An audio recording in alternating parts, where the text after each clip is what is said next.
শোনো, তোমাকে বলছি, তোমার সমস্ত দুঃখের কথা তোমার রবের সাথে বলো। তোমার সমস্ত মন খারাপের কথা তোমার রবের সাথে বলো। তোমার সমস্ত আফসোস, অভিযোগ, সমস্ত কিছু তোমার রবের সাথে বলো। যদি কারোর প্রতি কোনো রাগ, কোনো অভিমান, কোনো অভিযোগ থাকে, তাহলে রবের সাথে বলো। যদি কাউকে নিয়ে কোনো বিচার দেওয়ার থাকে, সেটাও রবের কাছে বলো। যদি জীবন নিয়ে কোনো অপূর্ণতা থেকে থাকে, সেটাও রবের কাছে বলো। না, এখানে তোমাকে ওয়েটিং লিস্টে ফেলে রাখা হবে না। এখানে যোগাযোগ করার জন্য কোনো মাধ্যমের প্রয়োজন পড়বে না। এখানে কথোপকথন করার জন্য কাউকে মাধ্যম হিসাবে ব্যবহার করার প্রয়োজন পড়ে না।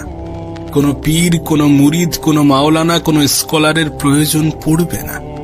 নিঃসন্দেহে তিনি সর্বশক্তিমান, সব ক্ষমতার ঊর্ধ্বে সব থেকে বেশি ক্ষমতাবান। নিঃসন্দেহে তিনি এ পৃথিবীর সমস্ত কিছুর উপরে নিজের আয়ত্ত রাখেন। তিনি চাইলে সমস্ত কিছু করতে পারেন। তিনি চাইলে সমস্ত কিছু সম্ভব। কোনো গরিবকে ধনী করা সম্ভব, কোনো ধনীকে গরিব করা সম্ভব, কোনো অসহায়ের সাহারা দেওয়া সম্ভব, সমস্ত কিছু সম্ভব। তারপরেও এখানে কোনো ভিআইপি টিকিটের প্রয়োজন পড়ে না। রবের সাথে যোগাযোগ করার জন্য কোনো পারমিশনের প্রয়োজন পড়ে না। তুমি যে কোনো পরিস্থিতিতে, যে কোনো অবস্থানে, যে কোনো সিচুয়েশনে, যে কোনো মুহূর্তে, পৃথিবীর যে কোনো স্থান থেকে তুমি তাকে স্মরণ করতে পারো। তুমি রবের সাথে নিজের অন্তরের কথোপকথন জারি রাখতে পারো। আর রবকে যেন ওই পৃথিবীর কোনো মানুষের মতো ভাবতে যেও না, যে এক কান দিয়ে শুনবে আর এক কান দিয়ে পার করে দেবে। তিনি এই পৃথিবীর মানুষের মতো নন। তিনি শ্রেষ্ঠ, তিনি শক্তিশালী, তিনি উত্তম, তিনি সর্বজনীন শ্রোতা, তিনি সর্বজনীন দাতা। এমনটা নয় তুমি অন্তরের স্থল থেকে রবের কাছে কিছু চাইবে আর তিনি তোমাকে বঞ্চিত করবেন। যদি সত্যি সেটা তোমার হিতে হয়, যদি সত্যি সেটা তোমার জন্য উপযুক্ত হয়, তাহলে তিনি তোমাকে কখনোই বঞ্চিত করবেন না। যদি তোমার পরিকল্পনা এবং রবের পরিকল্পনা এক হয়, তাহলে নিশ্চয়ই তুমি পাবে। যেটা চাইছো সেটাই পাবে। আর যদি না পেয়ে থাকো, তাহলে মনে করবে সেটা তোমার জন্য উপযুক্ত ছিল না। কারণ তুমি তোমার ভালো মন্দ সবসময় সঠিকভাবে বিচার করতে পারো না। আমরা আমাদের ভালো মন্দ সবসময় সঠিকভাবে বিচার করতে পারি না, কিন্তু তিনি সমস্ত কিছুর সঠিক খবর জানেন। তিনি সমস্ত কিছুর সঠিক খবর রাখেন। একটা উদাহরণ তোমাকে দিই। সাপোজ তোমার একটা স্বপ্ন আছে যে আমি একটি গাড়ি কিনবো। তোমার একটা ড্রিম কার আছে, একটা ড্রিম গাড়ি, যেটা পাওয়া তোমার কাছে একটা স্বপ্ন। সেটা বাইক হতে পারে, সেটা 4 হুইলার হতে পারে, যা কিছু হতে পারে, কিন্তু সেটা পাওয়া তোমার কাছে স্বপ্ন। মানুষের জীবনে স্বপ্ন থাকতেই পারে, আশা থাকতেই পারে, ইচ্ছা থাকতেই পারে। আশা, ইচ্ছা এগুলো থাকাটাও প্রয়োজন।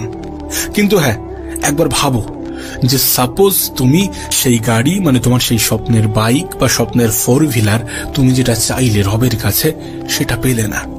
তুমি রবের কাছে চাইলে, কিন্তু রব দিলেন না। তার মানে কি এমনটা যে রব তোমার শুভাকাঙ্ক্ষী নয়? তার মানে কি এমনটা যে রব তোমার ভালো চায় না? তোমার আল্লাহ তোমার অন্তরের কথা শুনেও সেটাকে ইগনোর করলেন না? বিষয়টা মোটেই এমন নয়। একটা কথা সব সময় মাথায় রাখবে, জীবনে অনেক সময়, অনেক ক্ষেত্রে, অনেক কিছু থেকে বঞ্চিত হওয়ার মধ্যেও সুখ আছে, শান্তি আছে, অনেক কিছু লুকিয়ে আছে, পজিটিভ কিছু লুকিয়ে আছে।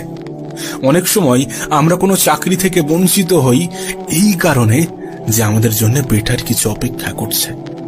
অনেক সময় আমরা জীবনে বিফল হই এই কারণে, কারণ আমাদের জন্য এর থেকেও ভালো সফলতা অপেক্ষা করছে, বা এমন কিছু অপেক্ষা করছে যেটা তোমার জন্য উপযুক্ত বা আমাদের জন্য উপযুক্ত। তুমি তোমার স্বপ্নের গাড়ি, তুমি তোমার স্বপ্নের বাইকটা রবের কাছে চাইলে, কিন্তু পেলে না। কিন্তু তোমার চিন্তা ভাবনা অনুযায়ী সেই গাড়িটা তোমাকে দেওয়া উচিত ছিল। আল্লাহ সেই গাড়িটা তোমাকে দিলে তোমার খুব ভালো হতো। চলো কিছুক্ষণের জন্য সেটা মেনেও নিলাম। এখন রবের তরফ থেকে সাহায্য আসলো, তুমি সেই গাড়িটা পেলে, দেন তারপরে তুমি আনন্দের সহিত সেই গাড়ি নিয়ে রাস্তায় বার হলে। প্রথম 2-3 দিন কিচ্ছু হলো না, কিন্তু 1 সপ্তাহ পরে একটা বড় ধরনের অ্যাক্সিডেন্ট হলো। সেই অ্যাক্সিডেন্টে তোমার একটি পা কাটা পড়ল এবং তোমার মেরুদণ্ডের হাড় ভেঙে গেল। একবার ভেবে দেখো, সারা জীবনের জন্য তুমি বিছানায়। মেরুদণ্ডের হাড় ভাঙা মানে তুমি সারা জীবনের জন্য বিছানায় পড়ে থাকতে পারো। পরিস্থিতি এমনও হতে পারে যে তুমি কোমায় চলে যেতে পারো। কোমা মানে ধরতে গেলে জীবিত অবস্থাতে মৃত, এমন কিছু তো হতেই পারে। তুমি হয়তোবা বলবে যে আমি তো গাড়ি সাবধানে চালাবো, আমি তো গাড়ি আস্তে চালাবো, অ্যাক্সিডেন্ট কেন হবে? এখানে একটা কথা বোঝা খুবই প্রয়োজন। তুমি সাবধানে চালালেই যে অ্যাক্সিডেন্ট হবে না, বিষয়টা এমন নয়। দুই পক্ষকেই সাবধানে চালাতে হবে। তুমি এবং তোমার সামনে যে গাড়ি চালাচ্ছে, দুজনেরই সাবধানতা অবলম্বন করতে হবে। অনেক অ্যাক্সিডেন্ট তো এমনই হয় যে একটি পক্ষের কোনো দোষই নেই, সে বেচারা রাস্তায় দাঁড়িয়েছিল, পিছন থেকে কোনো একটি গাড়ি এসে তাকে মেরে দিয়েছে। সুতরাং এমনটা ভেবো না যে তুমি রাস্তায় সাবধানতা অবলম্বন করবে আর তোমার কিছু হবে না। আমি তোমাকে বলি, অনেক সময় অনেক কিছু থেকে বঞ্চিত হওয়ার মধ্যেও অনেক পজিটিভিটি লুকিয়ে থাকে, অনেক সুখ শান্তি, অনেক অনেক ভালো কিছু লুকিয়ে থাকে। বিষয়টা একদম বাস্তব, একদম সত্য। তার উদাহরণ তোমাকে দেওয়া হলো। বিশ্বাস করুন, অনেক সময় আমাদের চিন্তা ভাবনা এবং রবের পরিকল্পনা এক হয় না, যার ফলে আমরা হয়তোবা কোনো কিছু চাইলাম এবং সেটা পেলাম না। তার মানে রবকে দোষারোপ করা কোনোভাবেই গ্রহণযোগ্য হতে পারে না, কারণ তিনি তোমার থেকেও বেশি, তোমার সব থেকে বড় শুভাকাঙ্ক্ষী। হ্যাঁ, হতে পারে তোমার জীবনে প্রবলেমস আছে, হতে পারে তোমার জীবনে সমস্যা আছে, হতে পারে তোমার জীবনে দুঃখ আছে, হতে পারে তোমার জীবনে কষ্ট আছে, কিন্তু তিনি তোমাকে কখনোই এটা বলেননি যে সেটা চিরস্থায়ী। এমনটা নয় যে তোমার দুঃখ, কষ্ট, মন খারাপ এগুলো তোমার জীবন থেকে যাবে না, এগুলো তোমার জীবনের পার্মানেন্ট সঙ্গী, এমনটা নয়। তাই সর্বদা পজিটিভ ভাবার চেষ্টা করো। জীবনের নেগেটিভ পরিস্থিতি, নেগেটিভ সিচুয়েশনের মধ্যেও পজিটিভ ধারণা রাখার চেষ্টা করো, কারণ প্রতিটা নেগেটিভ জিনিসের একটা পিছনের দিকও থাকে, একটা পিছনের সাইডও থাকে, যার মধ্যে কিছু না কিছু পজিটিভিটি লুকিয়ে থাকে। আর একটা কথা নিজের অন্তরে গেঁথে নিও, তুমি তোমার রবের প্রতি যে রূপ ধারণা রাখবে, তোমার রব তোমাকে ঠিক সেই রূপে সাহায্য করবে। তিনি কেন তোমাকে সাহায্য করবেন না? যদি সেটা তোমার হিতে থাকে, যদি সেটা তোমার পক্ষে থাকে, যদি সেটার মাধ্যমে তোমার কোনো ক্ষতি না হয়ে থাকে, তাহলে অবশ্যই তিনি তোমাকে সাহায্য করবেন। তাই তো তোমাকে বলি, জীবনের যে কোনো পরিস্থিতিতে তুমি তোমার রবকে ডাকো। মনে রেখো, সেখানে কোনো পারমিশন লাগে না, সেখানে কখনো কোনো ব্যক্তিকে ওয়েটিং লিস্টে ফেলে রাখা হয় না। রবের সাথে কথোপকথনের জন্য কোনো মুফতি, মাওলানা, হুজুর, পীর সাহেব, মুরিদের প্রয়োজন পড়ে না। সরাসরি তানার সাথে যোগাযোগ করা যায়, সরাসরি তানার কাছে চাওয়া যায়, সরাসরি নিজের মনের ইচ্ছা, আকুতি, আকাঙ্ক্ষা, আক্ষেপ সমস্ত কিছু প্রকাশ করা যায়। আর এটা মনে রেখো, তোমার রব তোমার ফিরে আসার অপেক্ষায়। শোনো, তোমাকে বলছি, তোমার সমস্ত দুঃখের কথা তোমার রবের সাথে বলো, তোমার সমস্ত মন খারাপের কথা তোমার রবের সাথে বলো, তোমার সমস্ত আফসোস, অভিযোগ, সমস্ত কিছু তোমার রবের সাথে বলো। যদি কারোর প্রতি কোনো রাগ, কোনো অভিমান, কোনো অভিযোগ থাকে, তাহলে রবের সাথে বলো। যদি কাউকে নিয়ে কোনো বিচার দেওয়ার থাকে, সেটাও রবের কাছে বলো। যদি জীবন নিয়ে কোনো অপূর্ণতা থেকে থাকে, সেটাও রবের কাছে বলো। না, এখানে তোমাকে ওয়েটিং লিস্টে ফেলে রাখা হবে না। এখানে যোগাযোগ করার জন্য কোনো মাধ্যমের প্রয়োজন পড়বে না। এখানে কথোপকথন করার জন্য কাউকে মাধ্যম হিসাবে ব্যবহার করার প্রয়োজন পড়ে না। কোনো পীর, কোনো মুরিদ, কোনো মাওলানা, কোনো স্কলারের প্রয়োজন পড়বে না। নিঃসন্দেহে তিনি সর্বশক্তিমান, সব ক্ষমতার ঊর্ধ্বে সব থেকে বেশি ক্ষমতাবান। নিঃসন্দেহে তিনি এ পৃথিবীর সমস্ত কিছুর উপরে নিজের আয়ত্ত রাখেন। তিনি চাইলে সমস্ত কিছু করতে পারেন, তিনি চাইলে সমস্ত কিছু সম্ভব। কোনো গরিবকে ধনী করা সম্ভব, কোনো ধনীকে গরিব করা সম্ভব, কোনো অসহায়ের সাহারা দেওয়া সম্ভব, সমস্ত কিছু সম্ভব। তারপরেও এখানে কোনো ভিআইপি টিকিটের প্রয়োজন পড়ে না। রবের সাথে যোগাযোগ করার জন্য কোনো পারমিশনের প্রয়োজন পড়ে না। তুমি যে কোনো পরিস্থিতিতে, যে কোনো অবস্থানে, যে কোনো সিচুয়েশনে, যে কোনো মুহূর্তে, পৃথিবীর যে কোনো স্থান থেকে তুমি তাকে স্মরণ করতে পারো। তুমি রবের সাথে নিজের অন্তরের কথোপকথন জারি রাখতে পারো। আর রবকে যেন ওই পৃথিবীর কোনো মানুষের মতো ভাবতে যেও না, যে এক কান দিয়ে শুনবে আর এক কান দিয়ে পার করে দেবে। তিনি এই পৃথিবীর মানুষের মতো নন। তিনি শ্রেষ্ঠ, তিনি শক্তিশালী, তিনি উত্তম, তিনি সর্বজনীন শ্রোতা, তিনি সর্বজনীন দাতা। এমনটা নয় তুমি অন্তরের স্থল থেকে রবের কাছে কিছু চাইবে আর তিনি তোমাকে বঞ্চিত করবেন। যদি সত্যি সেটা তোমার হিতে হয়, যদি সত্যি সেটা তোমার জন্য উপযুক্ত হয়, তাহলে তিনি তোমাকে কখনোই বঞ্চিত করবেন না। যদি তোমার পরিকল্পনা এবং রবের পরিকল্পনা এক হয়, তাহলে নিশ্চয়ই তুমি পাবে, যেটা চাইছো সেটাই পাবে।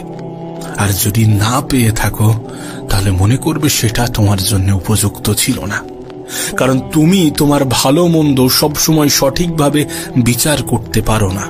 আমরা আমাদের ভালো মন্দ সবসময় সঠিকভাবে বিচার করতে পারি না, কিন্তু তিনি সমস্ত কিছুর সঠিক খবর জানেন, তিনি সমস্ত কিছুর সঠিক খবর রাখেন।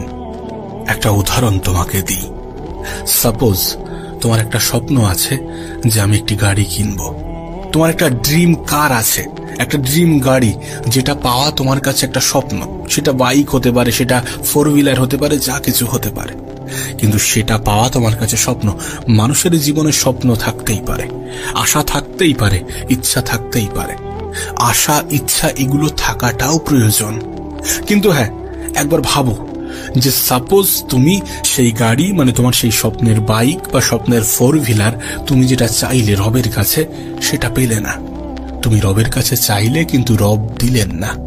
তার মানে কি এমনটা যে রব তোমার শুভাকাঙ্ক্ষী নয়? তার মানে কি এমনটা যে রব তোমার ভালো চায় না?